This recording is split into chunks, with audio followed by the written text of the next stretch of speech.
Bismillahirrahmanirrahim. Assalamualaikum warahmatullahi wabarakatuh. Syukur Alhamdulillah kita bisa berjumpa lagi di channel ini. Sholawat dan salam selalu dan tetap tercurahkan kepada junjungan kita Nabi besar Muhammad Shallallahu Alaihi Wasallam. Allahumma sholli ala Sayyidina Muhammad. Harapan dan doa saya, semoga saudaraku semuanya selalu diberikan kesehatan, dilapangkan rezekinya, diampuni dosa-dosanya, dan dipanjangkan umurnya. Amin ya Rabbal Alamin. Sahabat beriman yang dirahmati Allah, dalam 5 rukun Islam, salat adalah rukun pertama yang wajib dikerjakan. Ibadah salat juga merupakan tiang agama. Salat adalah kewajiban bagi setiap umat Islam sebagai bukti kecintaan kita kepada Allah. Ada 5 waktu salat wajib yang tidak boleh ditinggalkan, yaitu salat subuh, zuhur, asar, maghrib, dan isya. Jika ditinggalkan, maka akan mendapatkan dosa besar. Meskipun berada dalam kondisi yang tidak memungkinkan, salat adalah hal yang wajib dikerjakan. Meskipun tidak bisa berdiri, maka dibolehkan untuk duduk. Jika tidak bisa duduk, maka diperbolehkan berbaring, bahkan bisa dikerjakan dengan hati. Karena itu, sangatlah tidak logis apabila seseorang mengaku beriman kepada Allah, namun meninggalkan ibadah yang berfungsi sebagai tiang agama. Di berbagai dalil Al-Quran maupun hadis, Allah Subhanahu wa Ta'ala serta Rasulullah Shallallahu Alaihi Wasallam telah menetapkan dengan jelas mana salat yang wajib dan sunnah. Namun meskipun demikian, masih banyak yang menyepelekan salat. Rasulullah Shallallahu Alaihi Wasallam bersabda, "Inti dari segala perkara adalah agama Islam, dan tiang penopangnya adalah salat." Hadits riwayat Tirmidzi. Meskipun salat merupakan tiang agama, namun bagi segelintir muslim saat ini, kedudukan tersebut kerap kali dianggap enteng. Alhasil, salat yang seharusnya mampu mendatangkan pujian dari Allah justru berubah menjadi ibadah yang sangat dibenci oleh Allah dan Rasul-Nya. Bagaimana tidak, esensi utama dalam salat adalah mencari ketenangan dan kekhusyukan. Mengerjakan salat harus dengan ketenangan dan kekhusyukan, atau yang biasa disebut dengan tumakninah. Salat tanpa tumakninah bisa menghilangkan ruh dari salat itu sendiri. Parahnya, salat yang seperti cacing kepanasan atau terburu-buru tanpa menyertai tumakninah sering terjadi di sekitar kita. Ada hadis yang perlu kita ketahui, di mana Rasulullah pernah mengibaratkan orang yang salat tanpa tumakninah sama dengan kejahatan seperti seorang pencuri. Rasulullah Shallallahu Alaihi Wasallam bersabda, "Sejahat-jahat pencuri adalah orang yang mencuri dari salatnya." Para sahabat bertanya, "Wahai Rasulullah, bagaimana dia mencuri dari salatnya?" Beliau menjawab, "Orang yang tidak menyempurnakan rukuk dan sujudnya." Hadits riwayat Ahmad. Kondisi yang dijelaskan dari hadis ini ternyata berangkat dari pengalaman Rasulullah bersama para sahabat. Hari itu, setelah Rasul selesai salat berjamaah, tiba-tiba seorang laki-laki masuk ke dalam masjid dan langsung mengerjakan salat sendirian. Anehnya, ketika salat, laki-laki itu melakukan gerakan rukuk dan sujud tanpa disertai jeda.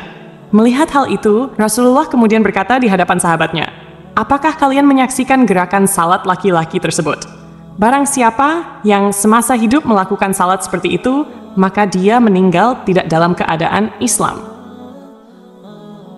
Tak berhenti sampai di situ, di hadapan para sahabatnya, Rasul juga mengatakan bahwa model ibadah seperti itu ibarat burung gagak yang sedang mematuk darah, atau seperti orang lapar yang hanya makan sebutir atau 2 butir biji kurma tanpa pernah merasakan kekenyangan.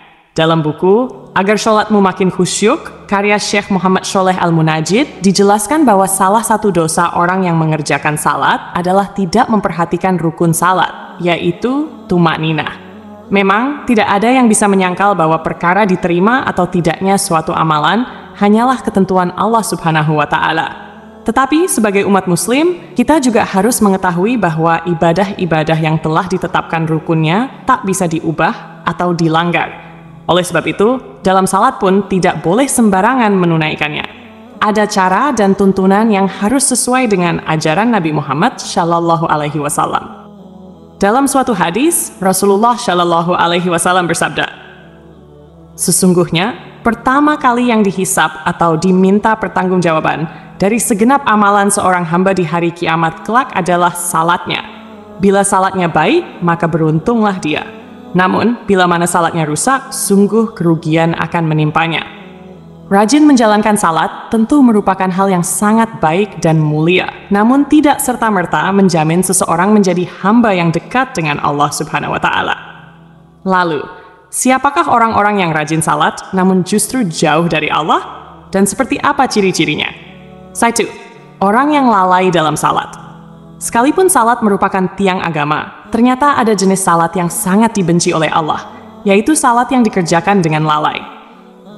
Pada hari kiamat nanti, ada banyak orang yang membawa salatnya kepada Allah, lalu salat mereka dilipat-lipat seperti pakaian yang kumal, kemudian dilemparkan ke wajah mereka. Allah tidak menerima salatnya. Bahkan ada yang celaka dengan salatnya, sebagaimana firman Allah dalam surah Al-Ma'un ayat 45. Maka celakalah bagi orang-orang yang salat, yaitu orang-orang yang melalaikan salatnya. Rasulullah Shallallahu Alaihi Wasallam juga pernah bersabda, akan datang pada umat Muhammad suatu zaman, banyak orang yang merasakan dirinya salat, padahal mereka sebenarnya tidak salat. Perintah salat adalah untuk mengingat Allah Subhanahu wa Ta'ala, sebagaimana disebutkan dalam surah An-Nisa ayat 43, sehingga kamu mengetahui apa yang kamu ucapkan. Yang dimaksud lalai adalah tidak mengetahui maksud apa yang dibaca dan dikerjakan dalam salat, atau tidak memperhatikan syarat, rukun, dan ketentuan-ketentuan lainnya. Akibatnya, yang diperoleh hanyalah kelelahan tanpa pahala. Rasulullah Shallallahu Alaihi Wasallam bersabda, berapa banyak orang yang salat, keuntungan yang diperoleh hanyalah payah dan letih. Salat seperti ini tidak akan menambah dekat kepada Allah, bahkan bisa menjauhkan. Rasulullah menegaskan, barang siapa yang salatnya tidak dapat mencegah perbuatan keji dan mungkar, maka tiada bertambah baginya kecuali semakin jauh dari Allah. Orang yang suka menggunjing orang lain. Allah Subhanahu wa Ta'ala berfirman dalam surah Al-Mudaththir ayat 42-48. Apakah yang memasukkan kalian ke dalam neraka sakar? Mereka menjawab, kami dahulu tidak termasuk orang-orang yang mengerjakan salat, dan kami tidak pula memberi makan orang miskin.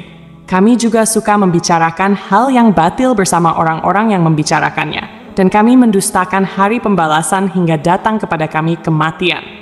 Dalam ayat ini, salah satu penyebab seseorang masuk neraka adalah suka membicarakan kejelekan orang lain. Orang yang salat, namun suka membicarakan aib orang lain, akan ditempatkan di neraka sakar. Allah melarang perbuatan ini, sebagaimana firman-Nya dalam surah Al-Hujurat ayat 12. Wahai orang-orang yang beriman, jauhilah banyak dari prasangka, karena sebagian prasangka itu dosa. Janganlah mencari-cari kesalahan orang lain, dan janganlah menggunjing satu sama lain. Adakah seseorang di antara kalian yang suka memakan daging saudaranya yang sudah mati? Maka tentulah kalian merasa jijik kepadanya. Bertakwalah kepada Allah, sesungguhnya Allah Maha Penerima Taubat lagi Maha Penyayang. 3. Orang yang acuh pada sesama. Allah Subhanahu wa Ta'ala berfirman, sesungguhnya aku hanya akan menerima salat orang-orang yang merendahkan dirinya karena kebesaranku, menahan dirinya dari hawa nafsu karena aku, dan mengisi sebagian waktu mereka untuk mengingatku. Orang yang acuh pada sesama, tidak peduli terhadap kebutuhan orang lain, atau hanya fokus pada dirinya sendiri, menunjukkan bahwa esensi salat belum diterapkan dalam kehidupannya. Salat seharusnya mendidik manusia untuk lebih peduli, merendah hati, dan berbuat kebaikan kepada sesama. Siangnya untuk berzikir kepadaku, melazimkan hatinya untuk takut kepadaku, tidak sombong terhadap makhlukku, memberikan makan kepada orang yang lapar, memberikan pakaian kepada orang yang telanjang, menyayangi orang yang terkena musibah, serta memberikan perlindungan kepada orang yang terasing. Kelak, cahaya orang itu akan bersinar seperti cahaya matahari. Aku akan berikan cahaya ketika dia dalam kegelapan, aku akan berikan ilmu ketika dia tidak tahu. Aku akan lindungi dia dengan kebesaranku, dan aku akan suruh malaikat menjaga dirinya.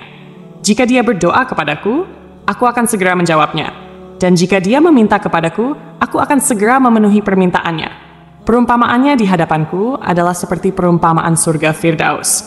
Dalam hadis yang lain, Rasulullah Shallallahu Alaihi Wasallam menyebutkan bahwa salah satu cara mendekatkan diri kepada Allah adalah bersifat dermawan dan senang membantu orang lain, terutama kepada mereka yang sedang kesulitan. Rasulullah Shallallahu Alaihi Wasallam bersabda, orang yang dermawan dekat dengan Allah, dekat dengan manusia, dan dekat dengan surga. Sedangkan orang yang bakhil atau pelit jauh dari Allah, jauh dari manusia, dan dekat dengan neraka. Orang yang dermawan, insya Allah, akan menemukan kenikmatan di dalam salatnya. Ia akan memperoleh kenikmatan tersebut karena dijaga oleh para malaikat, diberi cahaya dalam kegelapan, dan diberi ilmu secara langsung oleh Allah yang masuk ke dalam hati sanubarinya. Orang yang ria. Sebab pertama yang mampu menjerumuskan seorang ahli ibadah sehingga mendapatkan azab, bahkan menjadi penghuni neraka, adalah sifat ria. Hal ini terjadi apabila semua amal saleh yang dilakukan di dunia bukan untuk mencari ridha Allah, melainkan untuk pamer dan mengharap pujian dari manusia. Allah Subhanahu wa Ta'ala berfirman, "Sesungguhnya orang-orang munafik itu menipu Allah, dan Allah akan membalas tipuan mereka. Apabila mereka berdiri untuk salat, mereka berdiri dengan malas. Mereka bermaksud ria dengan salat di hadapan manusia, dan tidaklah mereka menyebut Allah kecuali sedikit sekali." An-Nisa. Oleh karena itu, sebaik-baiknya amalan adalah amalan yang dilakukan dengan ikhlas, murni lillahi ta'ala, hanya demi Allah. Cukuplah kita berharap kepada ridha dan balasan darinya, karena Allah Subhanahu wa Ta'ala adalah seadil-adilnya pemberi balasan. Menjaga hati dan niat merupakan hal yang harus kita perhatikan agar semua amalan tidak berujung sia-sia atau menjadi ria kepada sesama.